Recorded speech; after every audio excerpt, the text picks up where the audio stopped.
Taipei, a busy, bustling metropolis. Thousands of South African tourists annually fly to the city to experience a country and a culture so vastly different from their own. They flock to the temples to witness strange rituals and enjoy the vibrant nightlife of a city that never sleeps. On Friday, 27th November 1987, 140 passengers and 19 crew members arrived at the SAA counter at the airport. The usual rituals of checking in and worrying about overweight luggage were performed. At 14 hours 23 UTC, the Helderberg lifted off from Taipei. The Helderberg was a Boeing 747 Combi incorporating a main deck cargo hold.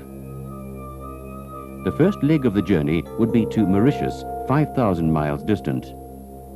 During the flight, the captain made several routine positional calls from an altitude of 34,000 feet. At 23 hours 50 UTC, a mere 190 nautical miles from Mauritius, the captain contacted air traffic control at Plaisance Airport and reported smoke in the aircraft.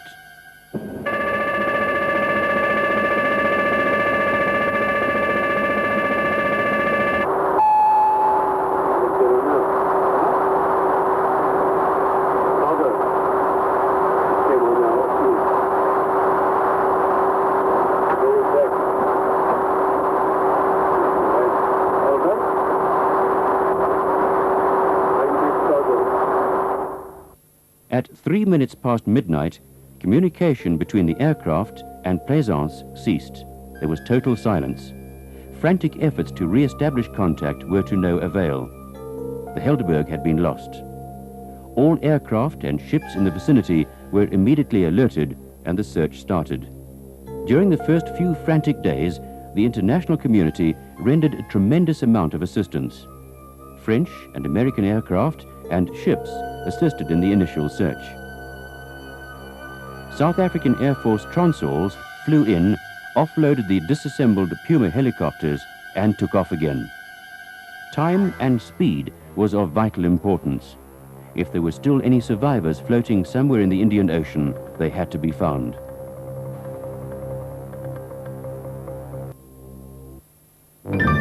Day after day, the sea released bits and pieces of its sad content as debris floated to the surface.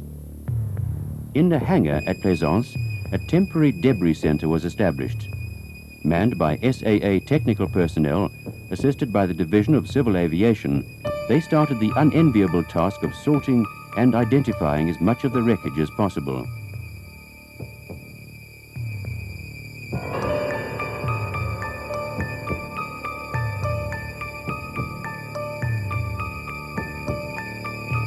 Every scrap of debris had to be packed into containers, which were flown back to Jan Smuts Airport, where a permanent debris center was being established.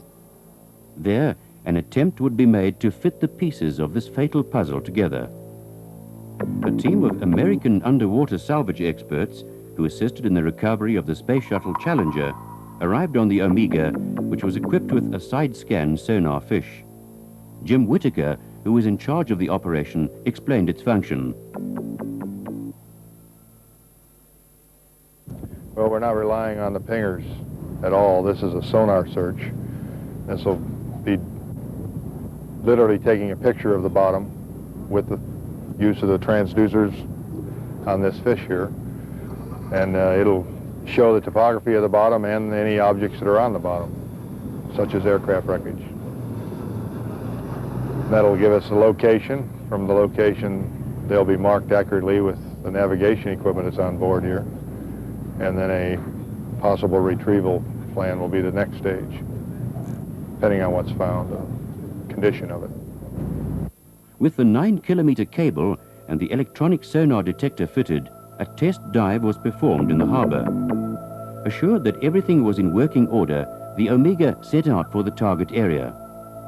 Within the vastness of the ocean, they would endeavor to find a speck on the ocean floor, the Helderberg. While the Omega, with her massive electronic equipment on board, continued her search, a definite picture had emerged from the floating debris. A fire had raged through the main deck cargo hold. At Jan Smuts Airport, These holes, which contained both the cockpit voice recorder and flight data recorder, were being subjected to close scrutiny. Using the airline's other combi, tests were run to see how effectively firefighting could be performed in the main deck cargo hold.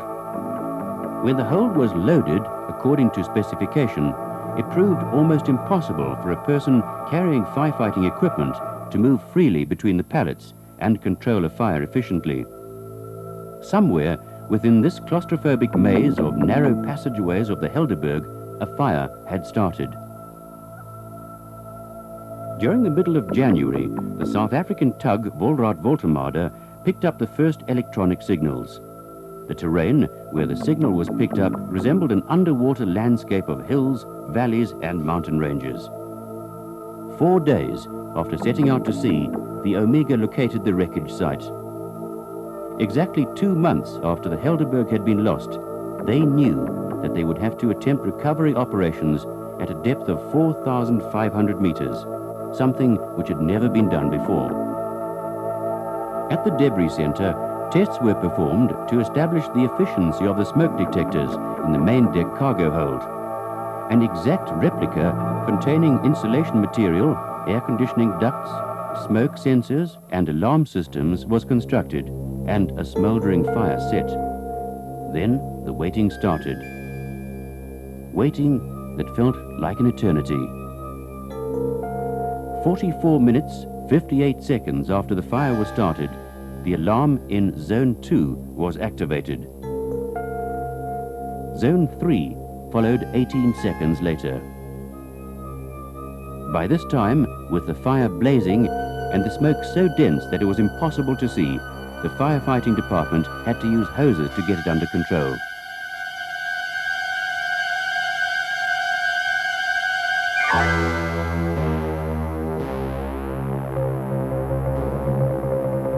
In September 1988, the Stena Workhorse and the American firm of underwater salvage experts Eastport International arrived in Mauritius. Operation Resolve was about to begin. A remote operating vehicle, the Gemini, would be lowered to the ocean floor. An umbilical cable attached to the Gemini transmitted the optical images from the attached 35mm and television cameras to the control room. Personnel from Eastport International, SAA and DCA worked in unison to form a highly skilled and determined team. Even the 4-hour-long descent to the ocean floor was closely monitored. Patiently, they manned the monitors, and as pieces of wreckage came into view, the operators from the deck of the Stena Workhorse, 4.5 kilometers above, maneuvered the Gemini into position so that the cameras could take the best possible photographs for identification. Thousands of photographs were taken, and hundreds of hours of video footage was filmed. With each new photograph, another piece of the puzzle fell into place. On the 28th of November 1988, exactly 1 year after the Helderberg crashed, the first pieces of debris were brought on deck and minutely inspected. Signs of severe heat were evident, as was the case with most of the wreckage subsequently brought to the surface. With personnel working shifts, the work continued day and night, and yet the most vital pieces of evidence, the cockpit voice recorder and the flight data recorder, evaded them. These polystyrene cups, which were immersed with the Gemini, provide an indication of the immense pressure to which the equipment was subjected. Divers were often used to guide the cage which contained wreckage to the surface.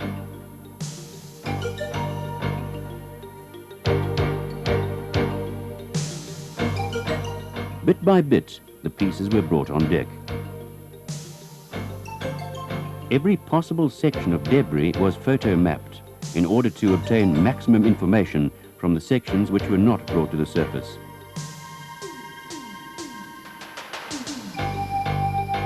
On January the 6th, 1989, the big breakthrough was made.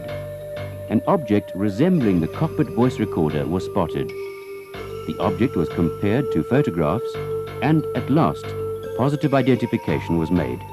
the black box had been found. It took over an hour of careful maneuvering before the black box was finally gripped in the Gemini's claws and lifted clear of the murky seabed. 4 hours and 10 minutes later, it arrived on deck. The moment of truth had arrived. The container was opened and inspected. It was indeed the black box, and it was intact. After months of endeavor, the crew savored their success. Wreckage which had previously been identified as desirable targets and necessary for the inquiry was brought on deck, inspected, treated against rust, and notated. Every piece of debris showed signs of smoke or fire damage. With each lift, the picture became clearer. This process continued day after day throughout the next 3 months.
As soon as the wreckage was processed on board the Stena Workhorse, it was forwarded to the debris center in Johannesburg.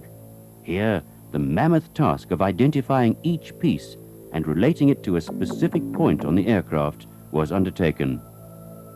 A framework of the main deck cargo hold was built to scale, and with a large amount of debris having been collected from this area, the technical team was able to formulate a chilling but clear picture. For more than a year, the debris center remained as a silent memorial to that fatal day, November the 28th, 1987. Thousands of photographs served as a reminder of man's ingenuity and perseverance. On the floor, the painted outlines of the aircraft still had each piece of aircraft debris placed in its exact position, a testimony to the expertise of the technical teams. Within the silence of this emotion-filled hangar, this comforting thought prevails. Much of what has been learnt here will prevent a similar tragedy, and that because of the Helderberg, aviation has progressed another faltering but positive step.